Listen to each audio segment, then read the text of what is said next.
Click. Recording in progress. We're good to go. All right. I don't know why I have this little doodad here. Oh, I can hit X and get rid of it. Yeah, there we go. Okay, tonight's program is going to be a little bit of a review of our virtual photo walks that Chuck is kind of honchoing. In March, we had a photo walk theme of story. And in April, he's looking for inputs on seascape. So that's going to be the theme for April. We have some competition updates. Our April competition is open and creative, which I know a lot of people have been submitting for that. And Pat may have an input on that or two. I've got a couple slides that she can talk to. And yeah, I've got about 55. Okay.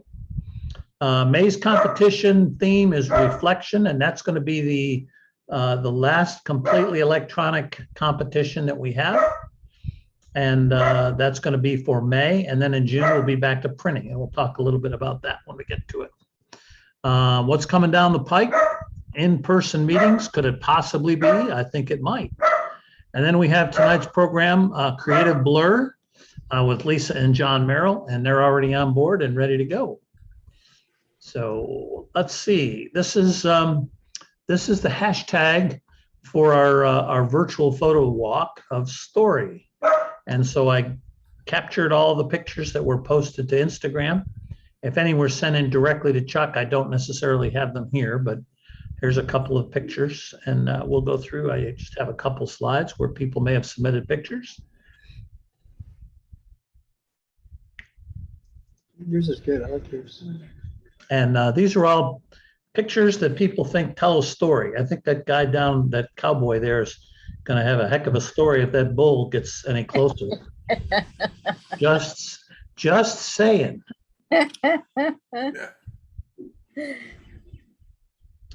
And we have a machinist of sorts over there. I'm not sure what he was working on. He's a jeweler. Is that what that is?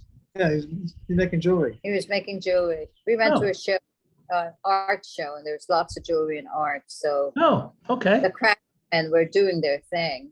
That's how I got it too.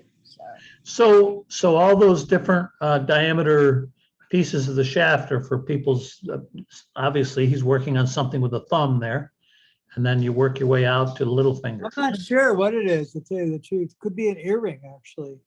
Yeah, okay. It's too big. It's too big for a ring. Too big for a ring. Okay. I'm not sure if that's the same guy or even if it's the same bull, but he looks like he's in the same situation. Walter, would you be quiet, please? They're both safe. I got a new neighbor next door that's doing some painting of their condo, and so they're making noise that he's not used to. So anyway, Chuck, are you on board? Want to talk about Seascape? Another virtual photo walk, and we're going to see if we can get something with a water scene involved. Seascape, beach scene. We certainly have the Indian River Lagoon right here next to us. Some people may be traveling and can find a lakeshore, but something with the seascape is our virtual photo walk. All righty. And with all the rain we've had lately, a good sized puddle might even qualify. Who knows? From the competition director, Pat. Okay, I have a piece of ice cream in my mouth. You caught me. What do I have? You know, like I just said, we have about 55 prints so far. It's pretty good. And, you know, deadline is midnight, and I'm sure we'll have a few more, and then we'll be off to the races. Okay. This I've had in the last couple of meetings.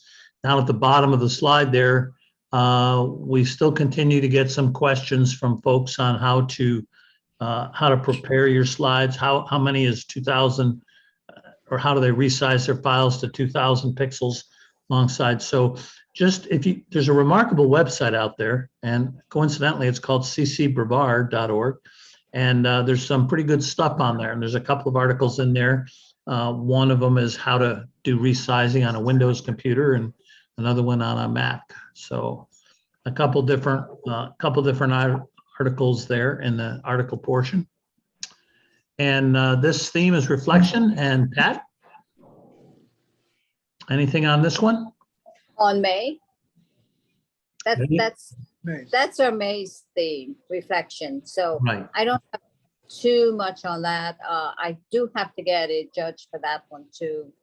I'll start looking for that. So I've been helping some people with naming their files and stuff. It's not as bad. I mean, some months it's pretty good where it's everybody's is fabulous, and then I get a wrench thrown in every now and then. But I think they're getting the gist of how to size their photos, and some people are having trouble.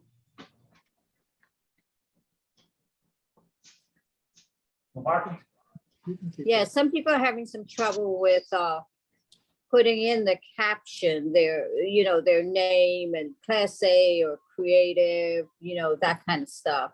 So it could be new people that have joined and that are having these issues, or they may just have forgotten, Okay. But those are the only couple of issues I've been having recently with the photos. Okay. Well, So nothing major.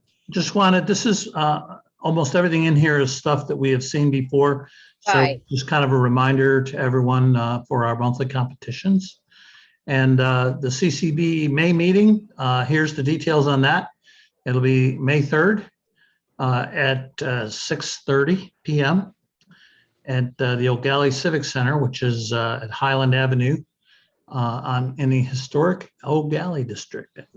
Better known as the place we always had meetings before pandemic. So that's what it's known as.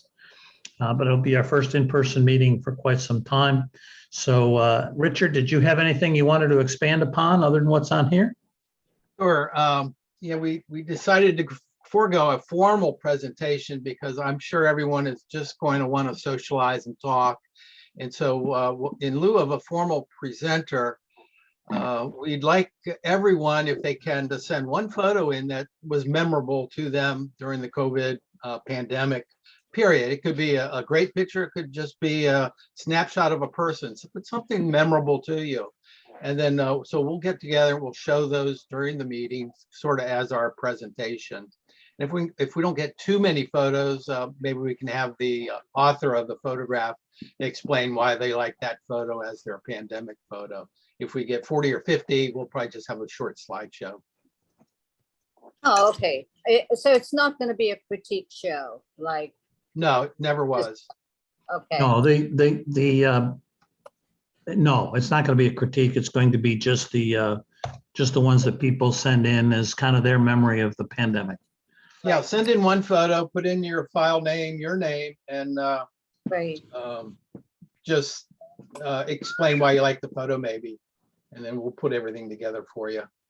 So should we send it to you, Richard? No, send it to info@CC Brevard. Okay, all right. And the other thing, Richard, I don't know if it's in the next slide or not, but try and get that in by the 1st of May, because it'll take Richard a couple of days to go through that and get a chance to put them all into a slide presentation that we're going to use. Here's some more, Okay, there you some go. more information about it right there. Gotcha. Okay. Okay, great. Yeah. Does anybody have any questions about the photo? I love I that. have one. Yes, Thomas. First of all, I am already a member. I already reestablished my membership for the Camera Club of Brevard. And second, which is on the Camera Club photo contest. Is it due to that night on the 5th, the current contest? Tonight's contest is the open and creative, and that's by midnight tonight. And the one that we're talking about here is going to be for the open Okay. presentation on the May 3rd. Okay, just to make sure. Okay. I have a question. Yes, sir, Scott. Is there any chance of still having Zoom for the live meetings for people who'll be out of town? Well, it's so nice. Boy, did somebody pay you to say that? That is Yes. perfect. I am going to have my computer there with this camera, and I am going to try and simulcast via Zoom everything that goes on at the meeting, so that if people are out of town and they want to watch from out of town, or if for some reason they're unable to come that night, they can Zoom in just like we've always been Zooming and watch. Now, I'm a little bit concerned that the interactivity with the people in Zoom land might be a little bit sluggish, shall we say. So, but anyway, at least you'll be able to watch and follow on and see what everybody at the meeting is doing. Thank you. Does that answer your question, Scott? Yes, it does. Thank you very much. All right. Scott, for previous meetings, they've always been recorded. All the Zoom meetings have been recorded and posted on the YouTube site for the Camera Club. Right. And So we you can always watch any past program. that's for the last couple of years, right, Richard? For the last year or so? Right, I believe all, It is, well, maybe yes. not all of them, because we only had certain number of gigabytes on the Zoom itself, but we started putting them on YouTube, what, about almost a year ago, maybe? Yeah. Yes, I've seen So them. they're all on Yes, I've seen them on YouTube. Yes. Yeah, and we found out, we solved that problem because I don't know if you folks noticed that when I started the recording, I record it on my computer here. And then I run a little conversion that converts it to MP3, MP4, I guess it is. And then I upload it to Zoom. Correction, I upload it to YouTube. When we did it before, we recorded it to the Zoom site. And we had some very restrictive problems with that as far as how long it would stay, how big the file could be, and all that kind of thing. So by me recording it locally and then uploading it to YouTube, we eliminated all that. And now we just have, hour and a half long videos on YouTube where you can watch. And you can fast forward and you can mute it when I'm talking and all those available things. So, okay, this is future Cape launches. And I extracted this from one of our schedules so you can see what's going on. This coming Friday is going to be the Falcon 9 Axiom 1, and that's on the 8th. And if you can see there that the plan T0 is 1117 local. And then on the 20th of April, we have the Falcon Crew 9, the same launch azimuth, 043 degrees. And then on the 22nd of April, you're going to have a Falcon 9 Starlink, same launch azimuth. And the times are over here on the right. So if you're following the bouncing cursor here, then we have an Atlas going off on the 19th of May. And that'll be late evening between 6:44 and 7:04. And then SLS Artemis is on the schedule for 6th June. For the azimuth on that, I have anybody's guess because I have no clue. And I think it depends on where in the window they're actually launching that their azimuth changes. So anyway, and then there's 2 more Falcons coming up, or a Falcon and an Atlas after that, 7 June and 22 June. So this gives you an idea of what's coming down the pike. And I think we're just scratching the surface in June because there's, I believe, 11 or 12 launches in June alone on the schedule. And these are just the ones that have been approved. So lots of opportunities. You'll notice that all of these are daytime launches. The Atlas 5 is probably, the sun will still be up, so it'll be a daytime launch. So anyway.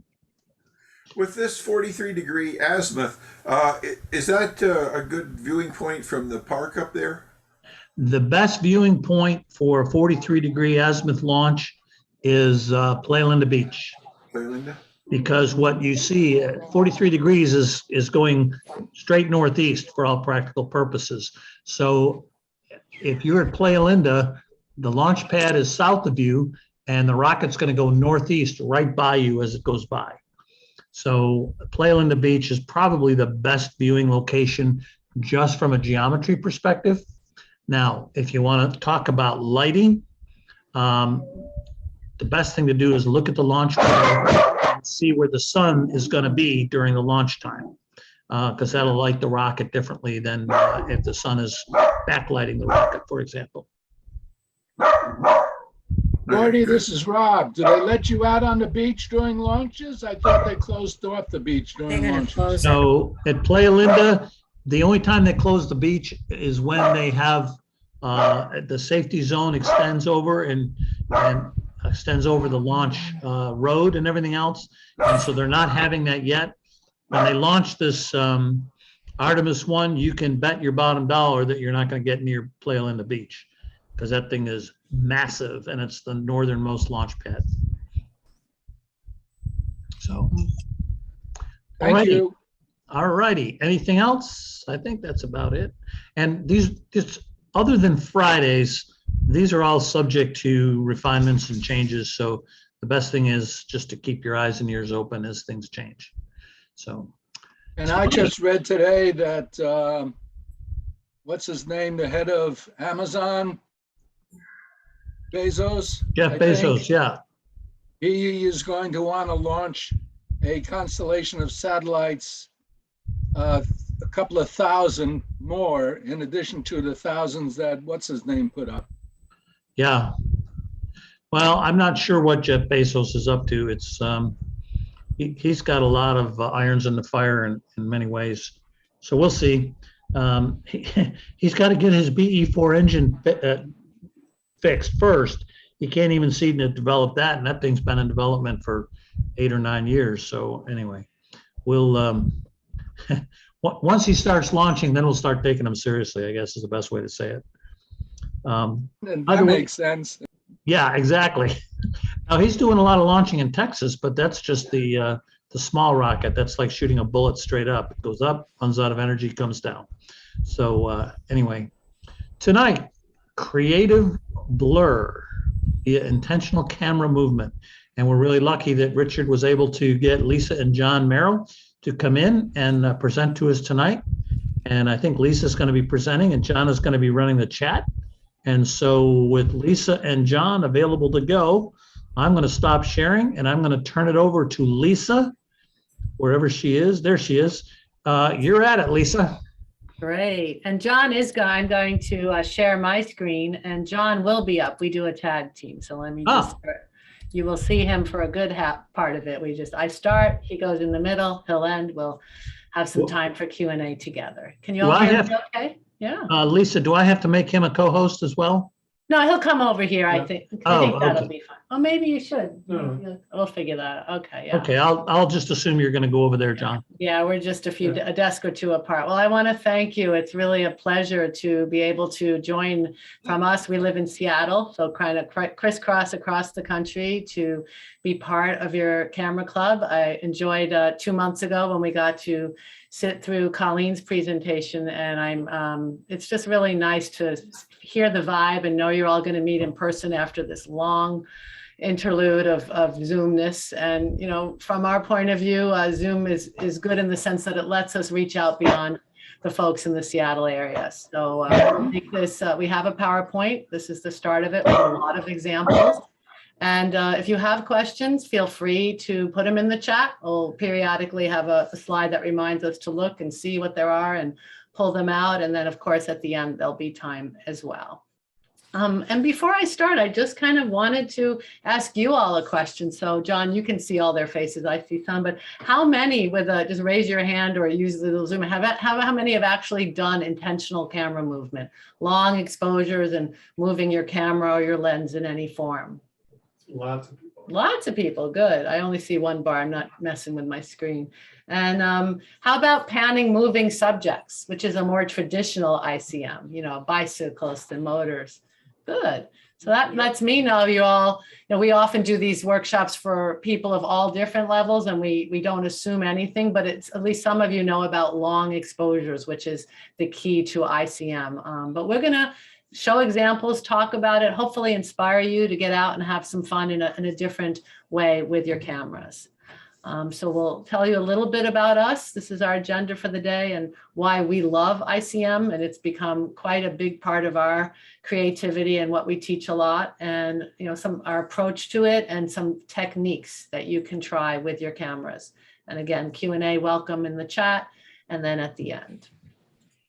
And here's tell you a little bit about who you're speaking to. This is an old photo that makes me laugh. You can see film on that table as we were going to set off on a big backpacking trip in 1994.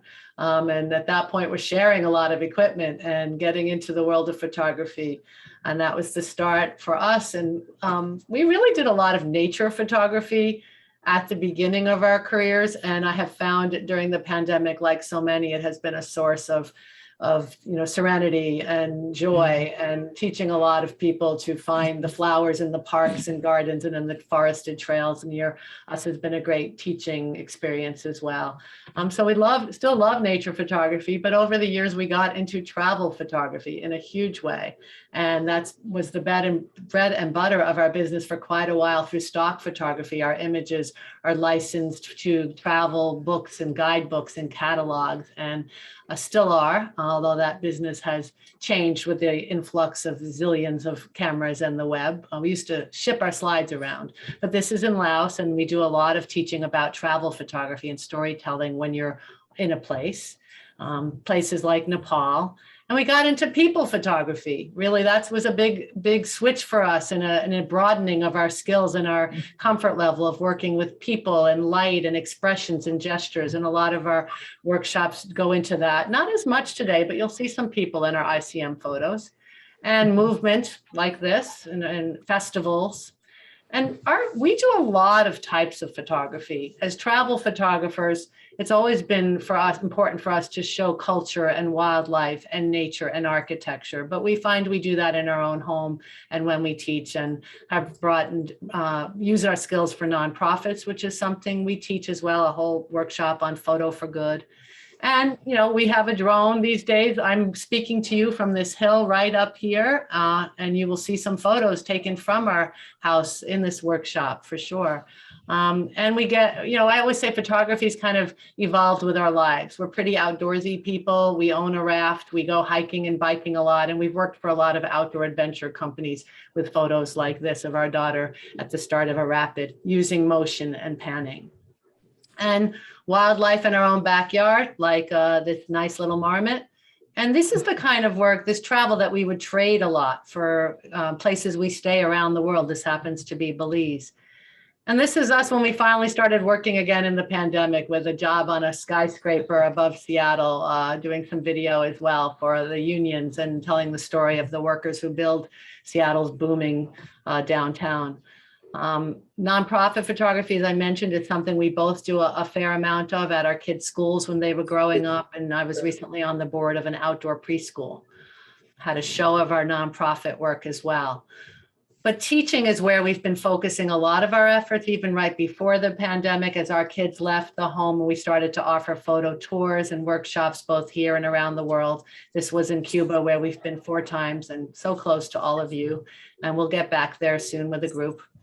And in Seattle, and we just really, even in the pandemic, we went out with safe photo walks, 6 people masked up, separate. And it was a nice thing to be able to do, to still be able to create and to still be able to connect people. And we do Zoom photo reviews after those, and we have a full schedule in our area. So that's a little bit about us and where we're coming from for you. But ICM is the focus of tonight, and it's very much an intentional camera movement. And that's interesting because we talk about intentionality and mindfulness in any workshop we teach, that you're really making photos, not taking them. And that's something the lingo matters, and it's a thought process and an approach. So for us, whether it's ICM, like in this photo, shaky sunset with some nice foliage in the Southwest, being intentional and making some choices and decisions in a careful way, I think elevates all of our crafts, and being open and curious and a little bit of patient with yourself to try things and let scenes evolve. And then playfulness. This is huge with ICM, getting and having fun and not really knowing what's going to show up sometimes, although with practice you can get a sense, but there's still this sense of mystery. So mindfulness is something that we emphasize in any workshop. And it's just, I feel like so many people want to get to features and bits and bytes and settings, but it's a lot about what's in your head and how you approach your art and your craft. And when we teach, we always talk about 3 elements of a great photo. You don't necessarily need them all. Tulip place. Oh, the tulip place. But composition or design and light and moment. And maybe you don't get them all, but we strive. And that's typically when you say, why do I love this image? There's something with these. And with ICM as well, then there's color and mood.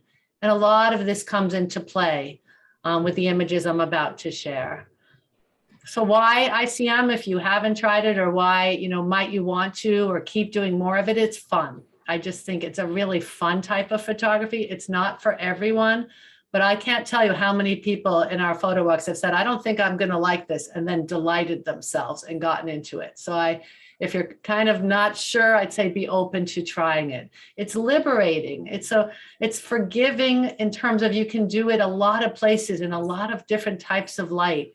And it's endlessly intriguing to us because you get this sense of mystery of what's going to happen here. It's very accessible. You can do it with any camera, any lens. We have an app we'll encourage you to get for your phones where you can do really fun ICM with your phones. If potentially maybe you don't have your camera with you and you want to play a little bit. So those are some of the reasons we love ICM.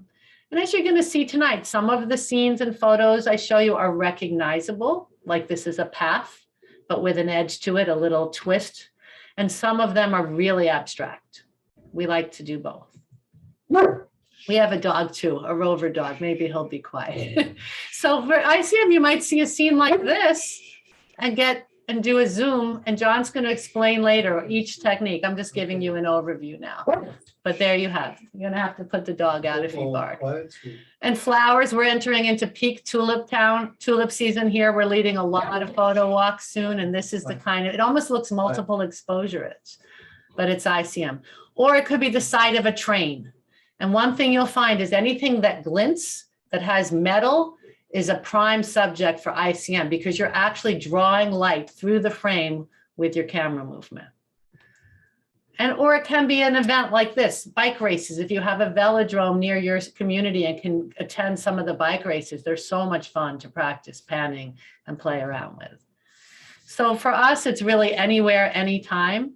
We have a real big mix in here of nature and urban, indoors and out, although you'll see much more outdoors, but different subjects, different light. You can do it in gorgeous light or in kind of flat, blah light that you don't know what else to do with. And like I said, pretty much any camera lens. We do use a lot of zooms. We're Olympus now. We were Canon for years. We have a lovely plethora of lenses. And I find with ICM, you'll see a fair amount we're zooming during camera motion. So that can be fun. However, I recently led a photo walk with people who only had prime lenses, and you can get that effect by zooming with your feet or not. So I'm going to show a few examples and then we'll get into techniques. But here we are at a pavilion with some banners on the top. Those banners led to both of us playing with motion in this way.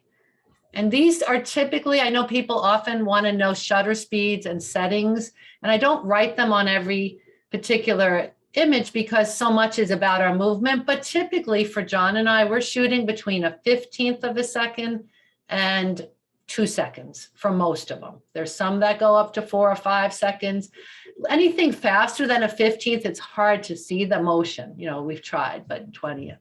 So, and you get stuff like this, just from a rainy day with being under a tarp with colorful flags.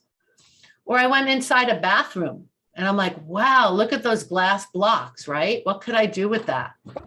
And there's 3 examples of images created in a bathroom in a park in Colorado. Like, that's what I mean by accessibility. And these are, we'll get into the different techniques, but there's a lot of zooms here. Or a pretty foliage scene. We have a trailer and spent a lot of this fall in Colorado. So this is near Telluride, gorgeous leaves. And we're doing a lot of straight photography too. But look at this and look at these colors and shapes and see some of these things we did that day.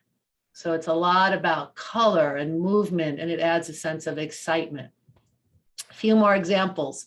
I'm walking past a construction site recently with a very big lens. This was with my Olympus 100 to 400, which in 35 millimeter would be like a 200 to 800.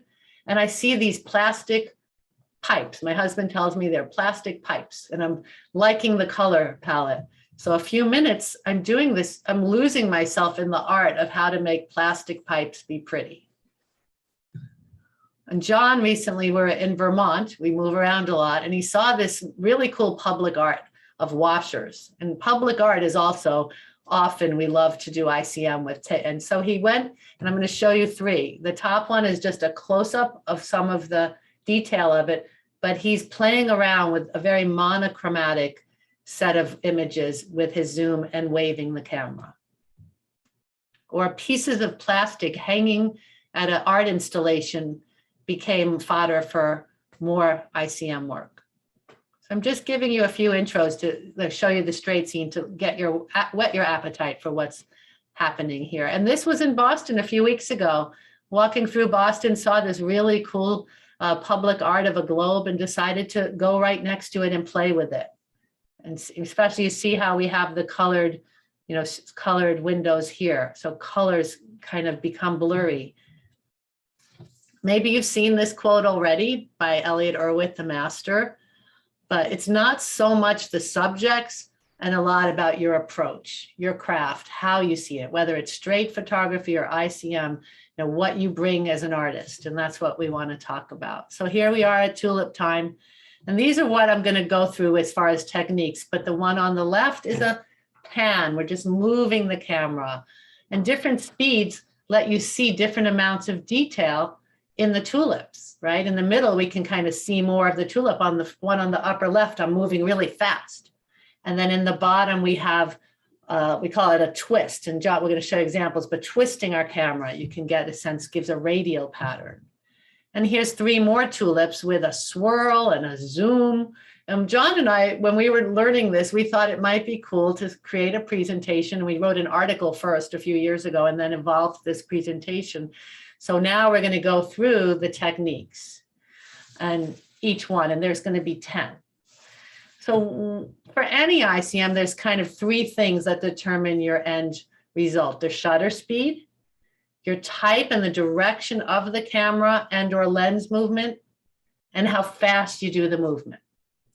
And sometimes we remember exactly how we did things, and other times we're almost reverse engineering, trying to look at things. But each one of those will impact your photos. So to get a long exposure, I recommend either shooting on shutter priority or manual. Up to you. We tend to do shutter priority and have a custom setting set on our camera to quickly do ICM. Like I mentioned before, you really want a 15th second or slower. So you want to be in your lowest ISO. Ours is native 200, but we put it into 64 ISO for ISM work. And then your highest f-stop. Or just putting in your shutter that you want, it'll make a high f-stop. But often that's not enough. Especially in bright light, it's hard to get a slow shutter speed. So putting on a circular polarizing filter will help you get a slower shutter speed. Or, and even better, a neutral density filter, which some of you may have already. And they come in either 3-stop, 6-stop, 10-stop, or a variable. And a lot of the neutral density that people buy for landscape are in holders. And that, it's a little scary to wave your camera around if you have a $200 nice filter in a holder. So if you really want to get into ICM, you may want the kind that screw on to your lens. And then, I was out the other day and someone didn't have a neutral density, and we literally had her stack 2 polarizers. It's just making it so you can get a slow shutter speed. And in terms of focus, some ICM practitioners put it fully in manual. I tend to keep it in autofocus, but I focus before moving. And then it's all, you'll see what happens. So that's kind of how we get to the slow shutter speed and set up our cameras. And now Lisa. what I'd love to do is just kind of walk you Lisa. through each technique. But let's stop beforehand. I know John's, There's a tell me couple- some questions. Yeah, so there's a couple questions that I think are relevant to this discussion. And from Gordy, he asked, do we turn off the image stabilization? It's a good question. You know, I've been reading about that and trying to see. We've left ours Repeat the on. question. Oh, sorry. Many cameras have in-body stabilization or lens stabilization, and people have asked, you know, should we turn that on or off? Interestingly enough, for every image in here, we have it on. But I'm going to do some experimentation to see if it really makes that big of a difference if it's turned off, because other pros do it both ways too. I don't think it will, but almost all of these it's on. It doesn't need to be, because it's just kind of the way we set up our cameras. Yeah. And another question is, do we use manual zooming or automatic zooming? And we don't have automatic zooming. I don't have an automatic. So the question was manual zoom or automatic zoom. Zoom with the twist of the barrel, and it can go either direction. And John's going to talk about zooming in particular, but you can go from tele to wide or wide to tele, and you can handhold, or I myself, when I do zoom ICMs, I like working on a tripod because I can get that middle sharp before zooming, but John will get into that some more in a bit. Good. Keep those questions coming in the chat. Lisa, I have a question for you. Sure. Could you clarify your definition of a high high f-stop?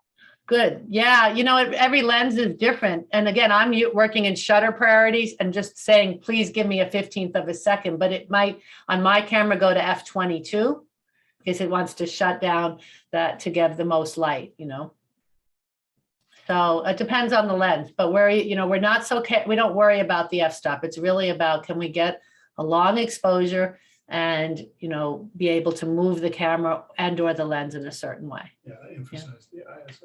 Yeah, and the ISO being low. Some cameras I've worked with some people who have cameras that you have to go in and tell it that you want to go into an extended low ISO. That happened just the other day, that it's not easy to find it unless you change a menu setting. So you might look that up. Can you get your camera into, because I think it uses computational or something to get into the ISO 64 for our cameras.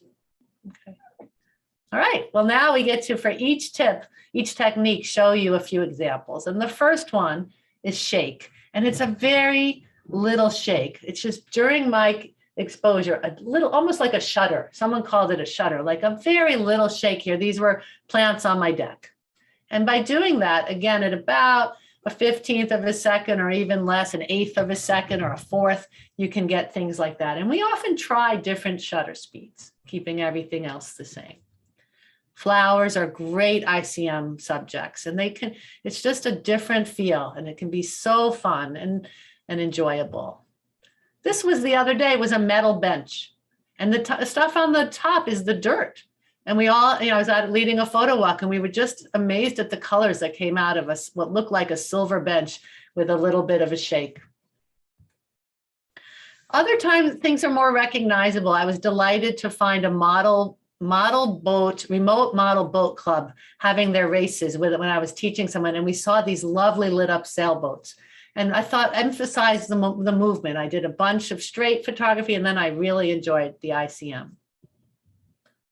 You know, and some of your scenes might be recognizable. This is a very much almost like a ghosting, a double exposure to show these giant flowers near us in Seattle. But it's not that different than the straight version. Architecture, we love doing ICM with interesting architecture, with interesting shapes and color. This is designed by Frank Gehry. It's our Museum of Pop Culture. And each one of these is a shake, but because I was a long exposure on the one on the left, the monorail's coming out of the museum and the building has a little shake to it. You have the lovely reflective colors below. And the other two, it's just one of my favorite Seattle buildings. So showing you one that shows the whole architecture and one that gets really abstract. It's just a color wash. And that's looking at light and the color and trying things out. This, the other day, was a food truck. Food trucks are fun for ICM. And again, often the words go away and you're just looking at someone's great graphic art and you make it your own. We have colorful lights at Christmas, maybe you do, and Christmas and holiday lights of all types are great for ICM. This was a butterfly tree at the zoo. And with a little shake, I felt like the butterflies are flying. Or lights in general. This is a store. So when when you have light and you move the camera with a shake, and this, you're getting streaks. And this is the Seattle from our house, kind of out there, but going way out there with a shake and a long lens. Does that make sense? So that's just shaking your camera, a little shutter almost. The next one, we don't have as many examples for. John named it the wave. It's like a sine wave, just kind of playing with a wave. This is actually a bouquet of flowers on my table at night. It's, you would maybe not guess that.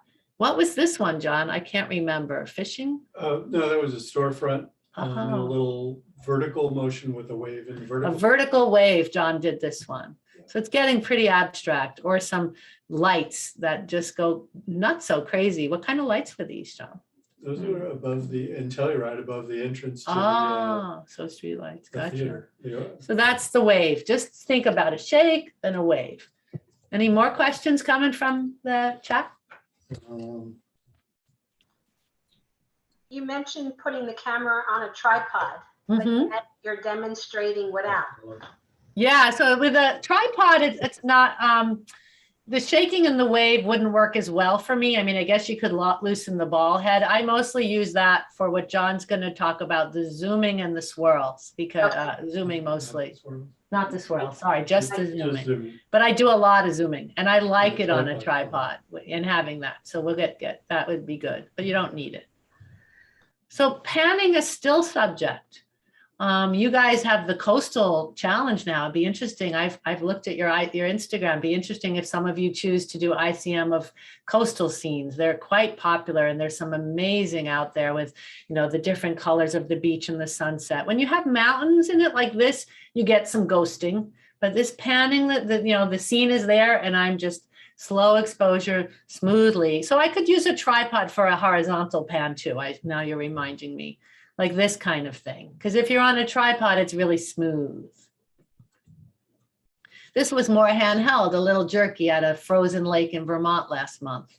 But I like the clouds, and you're looking at colors and color washes. And so you have some ice, some blue, some ground, and back to these tulips. So with a slower pan, you're starting to see the tulips. If I went really fast, it would be a wash of color. And sometimes I'm actually not panning straight, but on this one, I'm panning with the motion of the path. So I'm kind of following the path, and that's why it kind of looks more steady, but we have the trees going off. And this was just looking at two yellow metal, big metal columns on a stairway. And just by doing a little side to side, you can truly, you're creating with light in a way that photography, that's where it got its name. Maybe you love to do trees with pans, vertical pans. It's quite popular at Colorado and other places with the fall foliage. And here we were looking for white trees that really reflected the light in a lovely way and finding a lot of yellow. And John did a bunch of pans that I really liked. Look, this is a vertical pan. And sometimes more of a close-up on a few trees. This was a field of grass, John, the green and yellow grass. Yeah, just, anything with vertical, we often try the vertical pans. And I did this one recently out at the beach, just with some, some yellow grass against some red grass.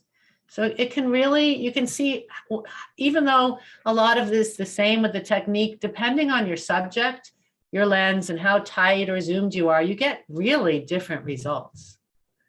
This was architecture with a lot of reflective surfaces at that same museum called the Museum of Pop Culture here.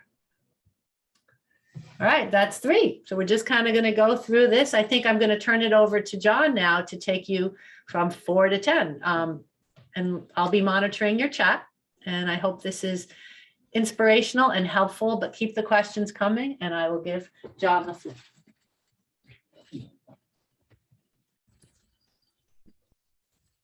Hi, everyone. maybe this would be a good time to take any questions anybody has. I've been answering some questions on the chat that are super relevant, and I think I'll be able to answer a few of them as we progress through these tips. Does anybody have any other questions that I can answer before I jump in? I have one. It's maybe not so much a question, but explain that Yeah. if you do a technique like you all were talking about, the success of your first picture is probably not going to be what you want, and that it sort of takes multiple attempts. Yeah, absolutely. And that's the beauty of, the beauty of digital cameras. I mean, we used to do, like panning and stuff back in film days, and that got really expensive, right? Because you couldn't see, what you were getting. But, with our digital cameras, we can stop and look at and say, oh, that's almost the effect that I want, but maybe 1 second versus a half a second would be better, or maybe move the camera faster or slower. So absolutely. I mean, when I'm doing these techniques, I'm taking a ton of images and then just picking the best. Absolutely. Yeah. And that's, it's part of, as Lisa said, it's part of what's really fun about ICM is that, you're so surprised about what you get sometimes. And it's very experimental, and there really are no rules. These are all techniques that we use, but we're always experimenting with other ways to do ICM as well. So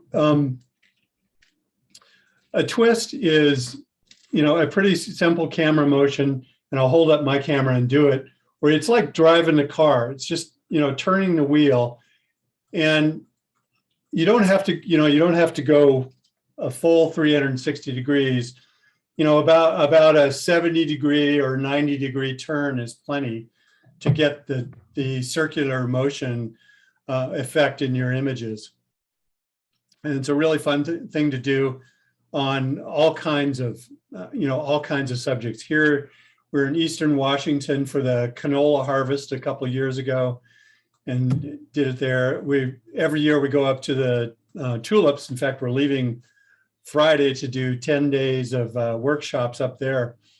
So you can do these techniques on just about any subject and come up with some cool stuff. So here you see that Lisa's got sort of a circular impact, but it's not the dominant feature of the image. But here she did probably a faster twist and a fuller twist with her camera. Or this is a very, very subtle, motion twist, but maybe a combination of a little bit of sideways motion as well as the twist. So, and here is the image that she showed you of a walkway and Telluride twist. And, this is a place the sky was really gray, very uninteresting, sky. So, and the light was really flat. So we always ask ourselves when we're out in the field, what else can we do with a situation like this? Or here, this is a residential stairway looking up at a porch. You get some really interesting results by trying all kinds of different subjects. And most of these images, the shutter speeds are, going to be roughly a quarter to a half, maybe 3/4, 0.8 seconds, something like that. Because it's in a twist, again, you can twist your camera slowly with a longer shutter speed, or really you can do a rapid twist with let's say a quarter of a second, and you'll get very different results. And it's really fun to try, a different combination of shutter speeds and movement rapidity. John, good question from Betty. She's saying, when you twist, do you focus on the center of the photo? I do a lot. Yeah, we do that. And I tend to use the autofocus and leave, in this case, in this rare cases, leave the autofocus point in the center and, autofocus first and then do my camera motion. So good question. Thanks, Betty. This is an escalator. Kind of cool. And when Lisa was in Myanmar, a Buddhist statue. And then the subject that you'll see a lot of images by us is when you see lights, because they really pop, and especially colored lights. Like neon signs, retail signs are really cool to do. And this is a lighted art glass display by Dale Chihuly in the Seattle Center Art Museum.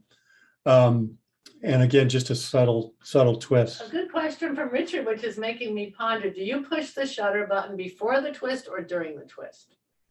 So that's a really good question. Kind of like involved. I like to think about that. And what I try to do with all of my ICM movement is begin the movement, then open the shutter and close the shutter, wait until the shutter closes, but continue my movement past when the shutter closes.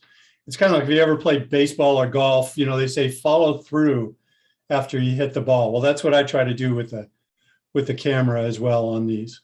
There's one more about twisting. When you're twisting, how do you keep the camera centered on the same plane all the way through? Yeah, that's a really good question. And Lisa mentioned that she does a lot of twisting motion on a tripod. And that's the easiest and best way to get a very precise twist motion. And especially if you have a lens with a tripod collar on it, can be really very, very precise. But frankly, most of my ICM is handheld. But if you want it, if you have in mind a very, very precise twist, putting your camera on a tripod is it's a great thing to do. So this is more of Dale Chihuly's work, and you can see when you have glass or anything that's lit from within, it can be really cool. It's a really cool ICM subject. So zooming is technique number 5 we wanted to share with you. And again, this can be done on any kind of a subject. It makes, it's a variation on landscapes, like a scene like this. Lisa, I'm sure she shot it straight, on a tripod with really great landscape technique. But then she said, well, what else can I do with this? So she zoomed it, probably still on the tripod. And of course, this is a motion with your camera of, let's see if I can get it to focus, is holding the body still, either again on a tripod or with your right hand, and then just zooming the lens. Obviously, you need a zoom lens to do this, either back or forth. And I tend to do it both back and forth. Sometimes I can't tell which one was back and which one was forth, and sometimes they're different.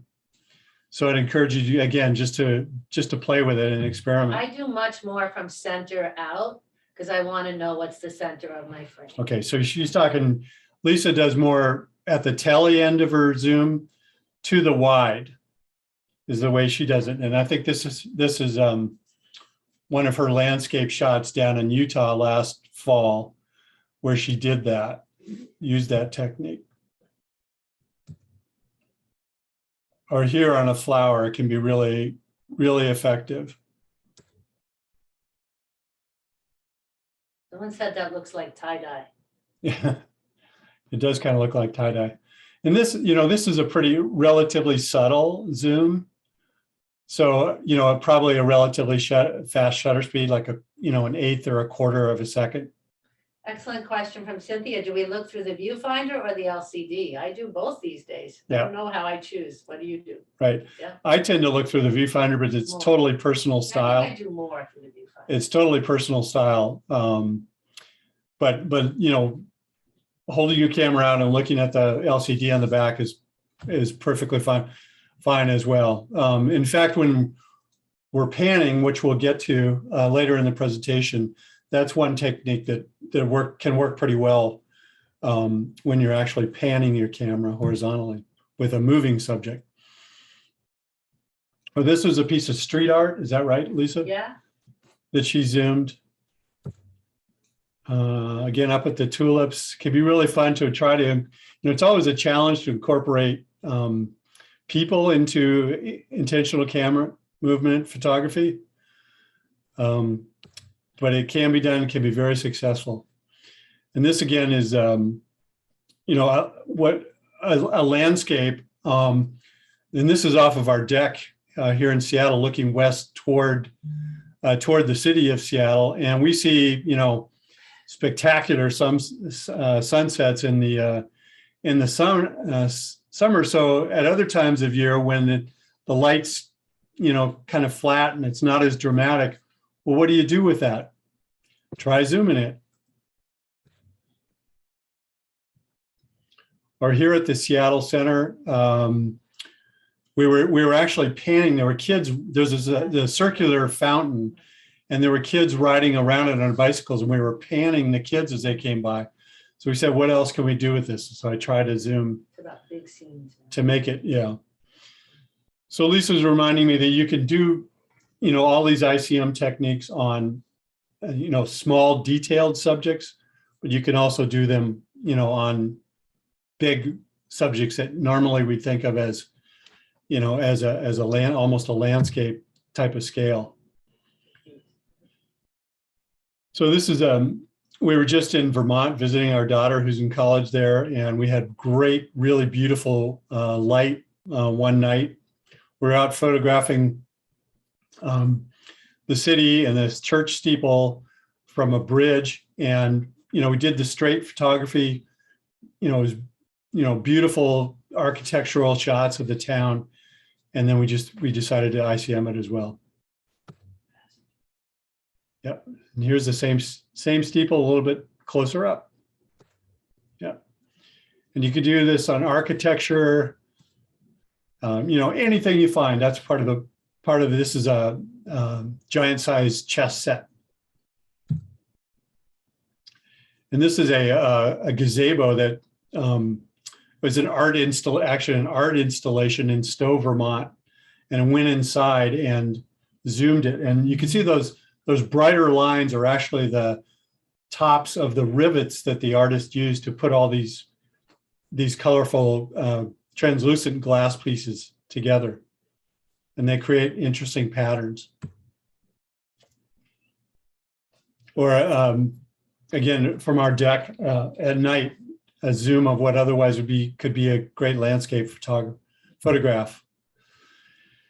And when the holidays roll around, boy, we get really excited because holiday lights can be really fun to do the ICM on. We're driving out in a rural area and came upon this really well lit fence and set of trees, and got out of the car and did a whole bunch of different ICM techniques on it. Here's zooming this, and then a garden, or a Halloween display, a lighted Halloween display with the zoom. So any questions on the zooming technique? Got none here. Okay, it's pretty straightforward. So the swirl. Go ahead. I have one. Huh? When you open your shutter, are you zooming for the 100% of the time the shutter is open, or would you leave it still for 30%, zoom for 40%, and still for 30%? Do you do variations like that? Absolutely. Great question. Great point, because you can get some really cool, almost like double exposure effects when you hold your camera still with the shutter open and then do one of the ICM techniques, zoom or any of the other ICM techniques for the balance of the time your shutter is open. So absolutely. We call that technique the combo, and it's coming up. But we do both of what he said to him. Yeah. Sometimes we do the whole time and sometimes no. So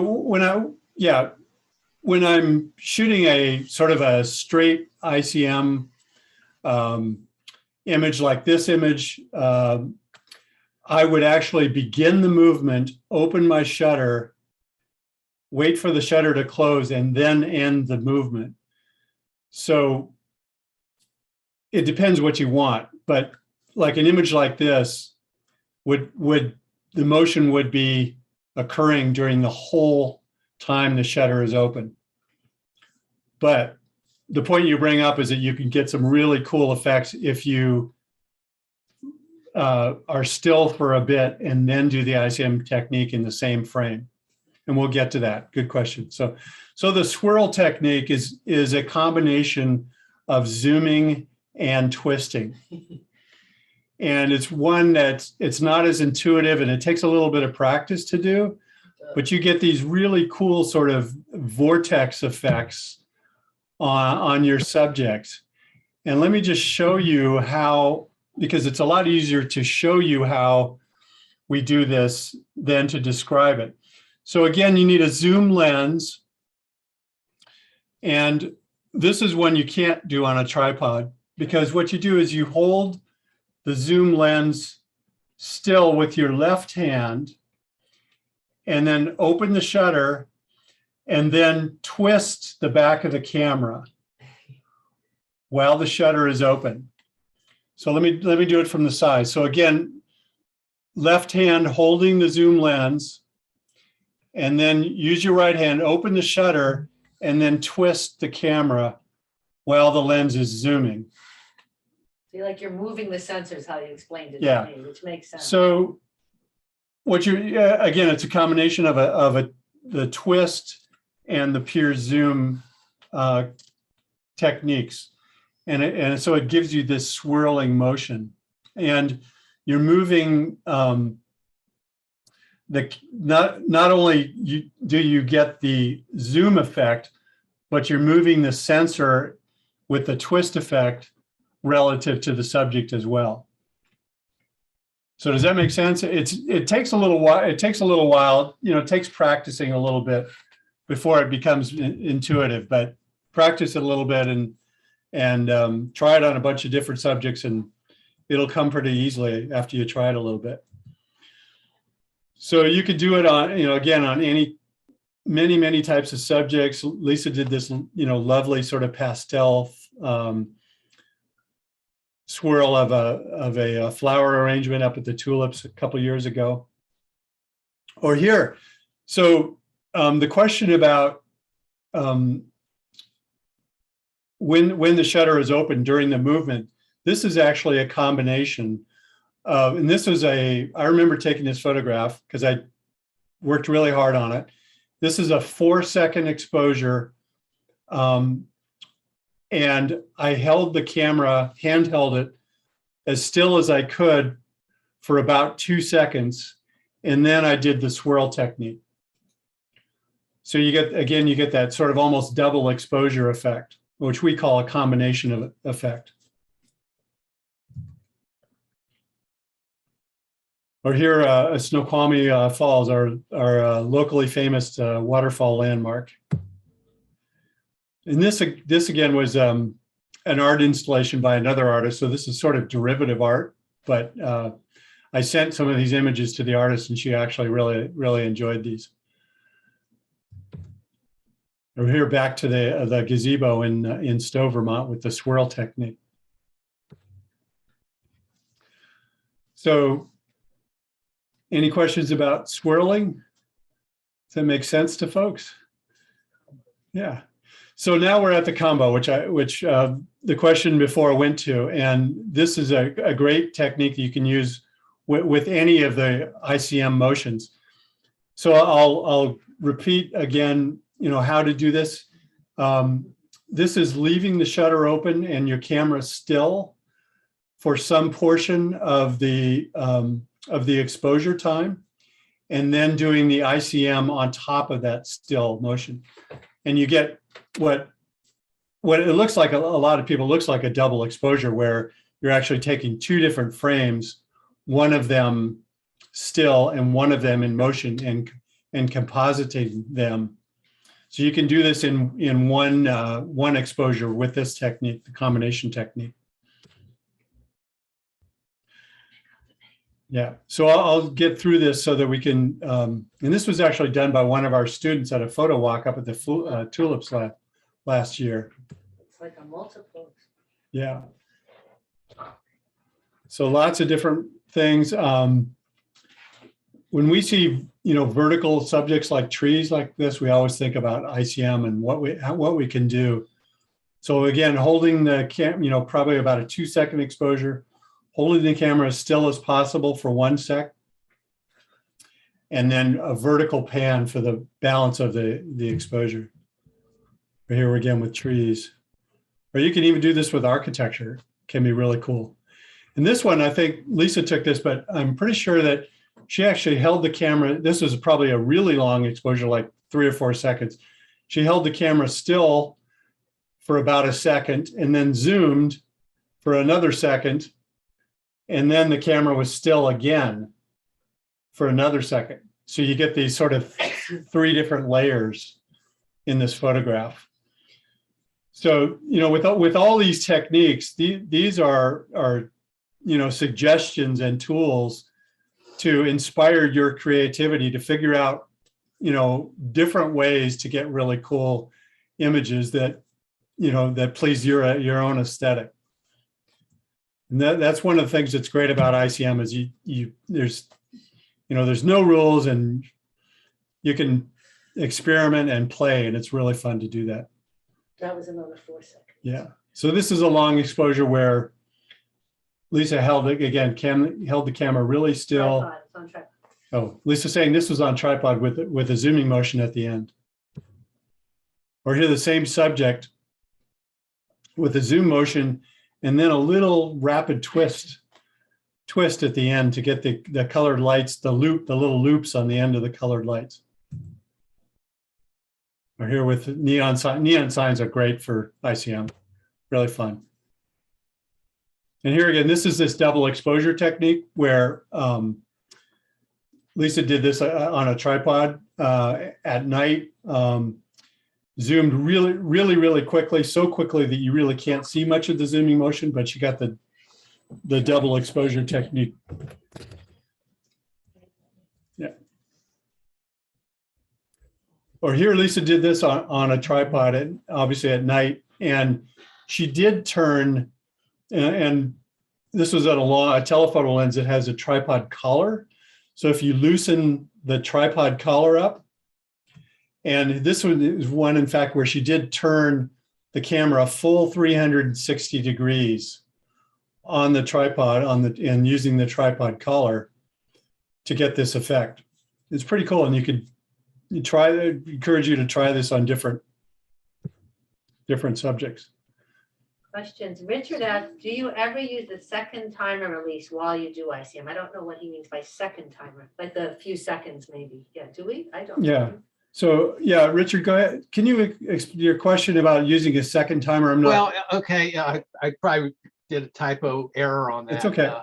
Instead of pushing your shutter button with your finger, which can introduce some kind of movement sometimes with slow shutters, do you ever put it like on a 1 second delay and then kind of anticipate that 1 second in your motion? Yeah, that's a great idea. I haven't ever done that. But if you're looking to do a very precise, ICM movement, perhaps on a tripod, that would be really good if the motion for pressing the shutter would read in your image. That's a really great idea. Frankly, most of the ICM that I do has some pretty gross and sometimes really rapid movements, and the press of the shutter button just disappears in that greater movement, that bigger movement. But that's a great suggestion if you want more precision.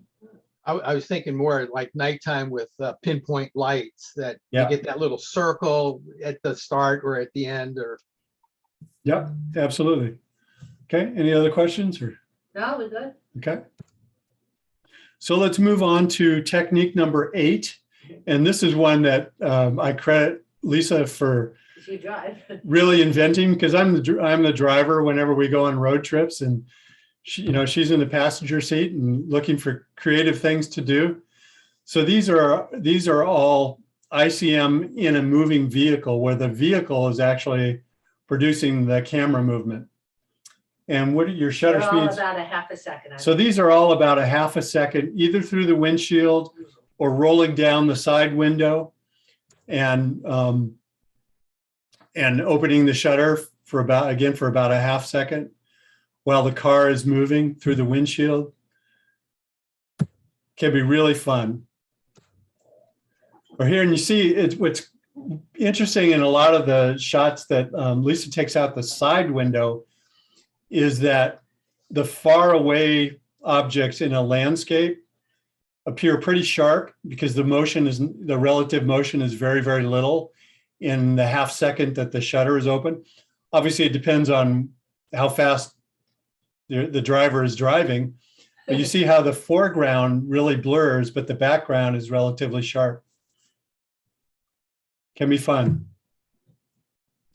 Or here up in the Snowy Pass just east of Seattle on the way to skiing. So the on the move technique is just a fun thing to do if you're a passenger. We don't advise doing it while you're driving. No.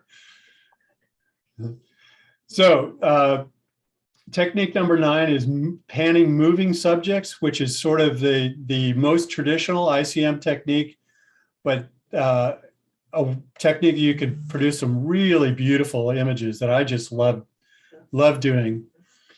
So the idea here is choose a subject that is interesting and a background that will support that subject when you blur it out.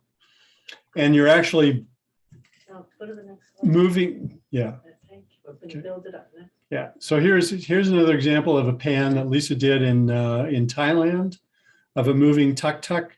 And she chose to stand here because of the background. She knew the background would be interesting when she moved the camera to blur it. So these points will walk us through. So we tend to choose a place that has a background that'll be interesting when you blur it.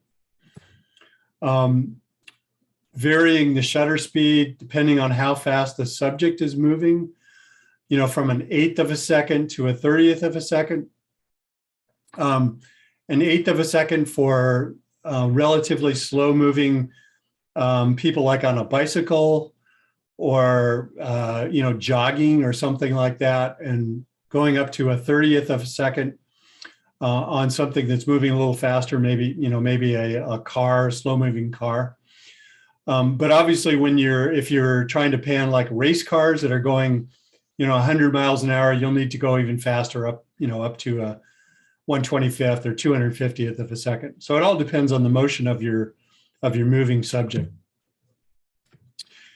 And here again, what I try to do is I try to begin tracking the movement of the subject with my camera before I release the shutter, and then follow through after the end after the shutter closes.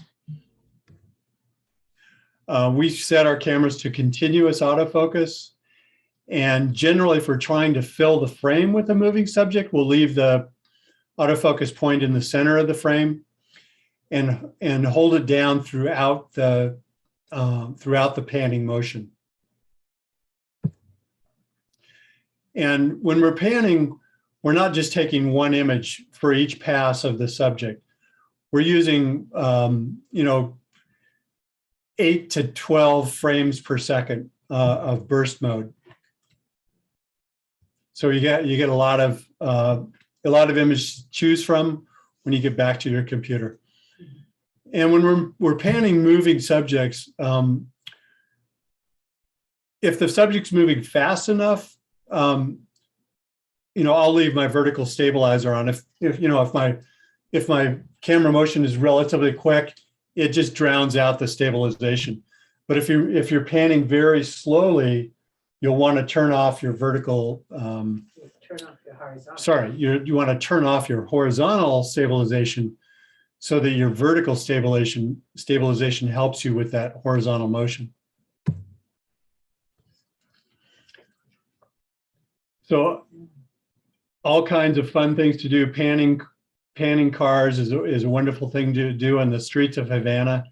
And panning cars, any place, any situation is a great place to practice that technique, because you get the repetitive motion and can experiment with different shutter speeds, different speeds of motion. And we like to pan on all kinds of vehicles. This was out on Whidbey Island. Every year we do a workshop on Whidbey Island in the spring, and this guy was mowing his hay with this big tractor, and I had really fun panning him. Or down in Moab, looking at all the off-road vehicles, fun panning. Or here back at our local velodrome, it's really a great place, panning bicyclists. Again, repetitive motion. So you can try all kinds of different shutter speeds and different focal lengths. And this is probably the only diagonal pan I've ever gotten to work. This was up at Whistler in British Columbia in the summer. That it's a ski resort, but in the summer, there's a lot of mountain biking going on there. And this guy was going off a jump. So I panned him, followed his diagonal motion with the shutter open. Bicycles are great panning subjects all over the world, Vietnam here. Or here down in the Southwest, Lisa got this guy on a dirt bike coming by. Rollerbladers, this is back in Cuba. We really have fun with people on skateboards, rollerbladers, or even people on the chairlift. You can blur out the background, or sledders. This was our dog, and favorite thing to do was to carry pieces of firewood around, so we decided to pan him. Or this grab shot of people walking by in the rain near Seattle. This is an interesting, Lisa took this picture in where was it? Myanmar.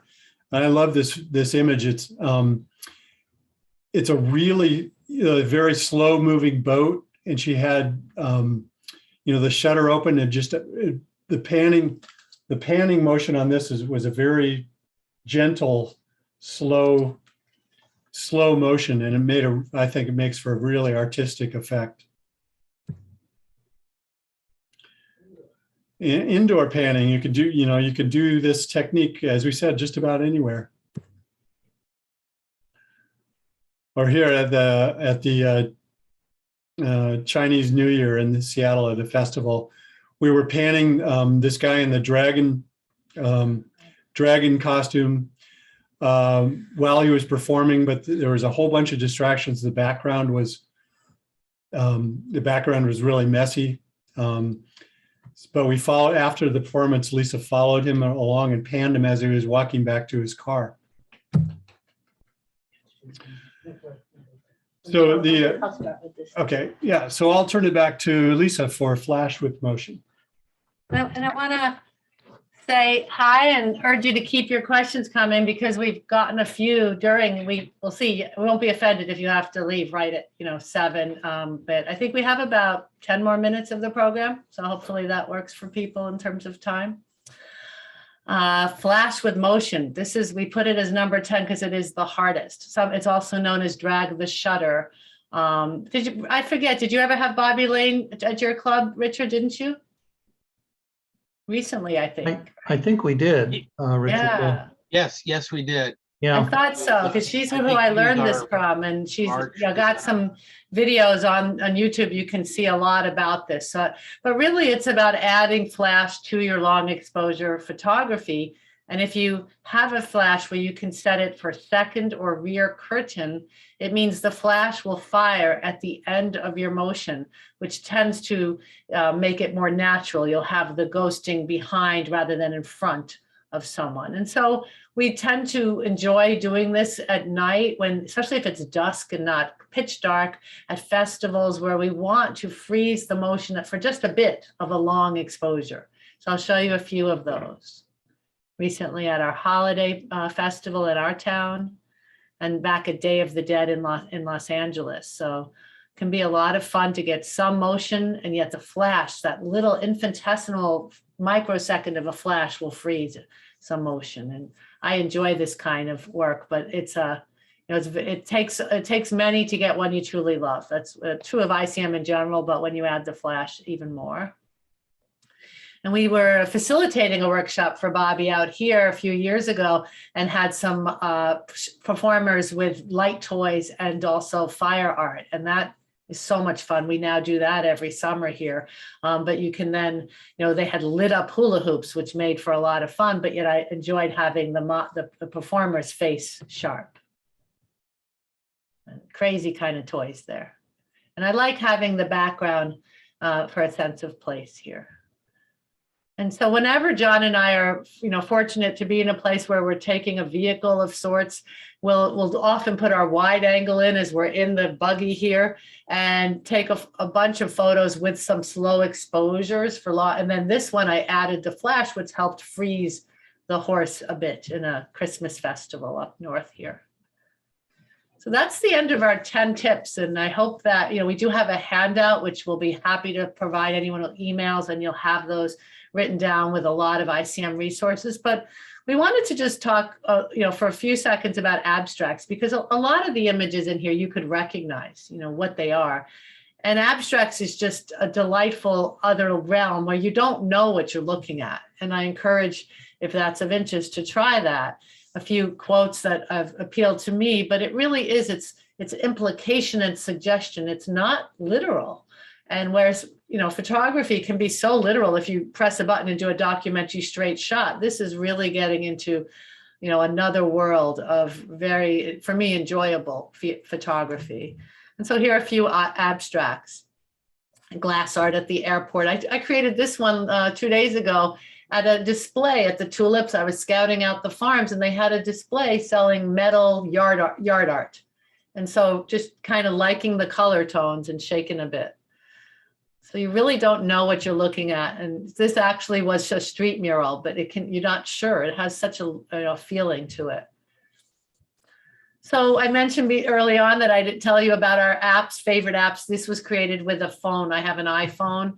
And so was this nearby. We're just with it, with my iPhone, I have 3 lenses on it. So when I use slow shutter cam. That app is like going to be the best $3 you ever spend. And there is one for the Android, Google, Samsung phones as well. And we highly recommend these apps. They're so simple to use. 3 little drag, sliders to drag, and they're so much fun. And then I mentioned that also because I had my phone with me while teaching an ICM photo walk. And this was a different image I had with my long lens on. So it also, by using your phone, you don't always have to maybe switch lenses and can try different approaches and different focal lengths in an easy way. We're not really getting into post-processing, but we often get asked about that. And I will say that ICM tends to kind of flatten your colors and remove contrast by the optics of moving. I'm not sure exactly why, but we often add contrast or use a little slider of the dehaze or blacken our blacks to get back what seems to be lost sometimes with motion, if that makes sense. Any questions? Nothing here. This was another iPhone ICM there. Just love when you see lit up lights. So, we encourage you. It's so cool that you have these virtual photo walks and group things, and maybe your club will decide to have an ICM theme. If so, we would, please let us know, and we'll be sure to look at your Instagram. But I love to see that. But if you're going by yourself or with a photo buddy, maybe, well, we've mentioned we often do both straight photography and ICM. Sometimes lately I'm only doing ICM. It's kind of fun to get in that head. We didn't mention lens babies, but I have one that lends itself really well to ICM, the Soul 22 for my Olympus. But, whether you're doing an ICM photo walk on your own or with a group, you can do them in cities or in nature. As we've said a lot, single subjects or a big scene with a wider angle. Things we like to look for, like we've mentioned, metallic surfaces, lights, colorful art. It's all about shapes, light, and color. and think about drawing light through your frame with your camera. That helped me when I read that once, and I really started to do that more intentionally with sunsets or street lights. And like we've been saying, have fun with it. This was a crazy photo. I almost didn't put it in, but it makes me remember how much fun I had on a kayak using my camera with a bridge. And the bridge, and I was just with, a few seconds. I mean, at this point, I wasn't going to get any good straight photography. I'm in a kayak at night and it's shaky. So, that's going to be ISO zillion and not great. But having fun for these few moments till John called me in and said it's time to tie up makes me remember how much fun, different light painting really can be. You might want to take a photo of this, or on our handout, we have a list of resources, both online groups, if that's your thing, or some websites of photographers we admire so much who do this kind of work. And some of these even have digital magazines, like the ICM photo magazine. You don't need to be on Facebook to subscribe to it, but it's really worth it. They do 6 really high quality ICM focused magazines a year. If you like our style and want to learn more, we are available. We do workshops quarterly with small groups. And our favorite workshop is this Jumpstart, we call it, because it's 6 hours, 3 2-hour sessions with a break in the middle. But we do assignments and do photo reviews after. And it's a really great way if you want a creative boost, or you've never quite took a basic photo course. It was, a lot of what we've learned from at least 30 workshops we've attended and countless books and websites. And we love doing this. So just let me know. We always have a daytime or a nighttime list going, and then we put them together, cohorts. And we do a lot privately. I, can't do photo walks with all of you till we come to Florida. But if someone's in Seattle, I know I got one in the chat, please let us know. We would love it if our times overlap. We have so much to share here in our corner. And, we're happy to do private photo coaching on Zoom. We often help people edit a trip, or, really think through. It's so hard. You're so close to your own images, and to give some things to work on. And we have a whole list of topics if that's your thing. And you can say, I really want to focus on macro or this kind of thing. And we do lead trips. We're coming out of COVID, and we've rescheduled Vietnam 3 times, but that's full next April. But we are doing a partnership with a very small ship of 30 cabins that we absolutely love for photography. And we go out on skiffs in the morning and see things like the glaciers. So we have both Alaska and Baja coming up, and there are cabins available on those. Just let me know if it's of interest. And down the line, we'll get back to Cuba, Ecuador, Colombia. Vietnam's full the next one, but we'll hopefully keep going back. We enjoy that country very much. So I want to thank you and open it up to any, let you know, here's my email to write to. So if you want a handout, it's pretty detailed.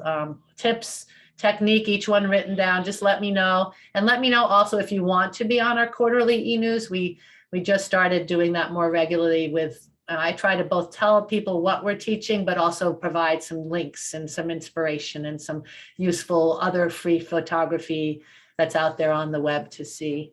If you do social media, please follow us. We love that, and tell people about us. Really appreciate being invited to be part of your evening. And with that, I'll just leave it for any questions. Hey, Lisa, it's Gordy over here. And I just wanted to comment on the last subject you did with the using the flash.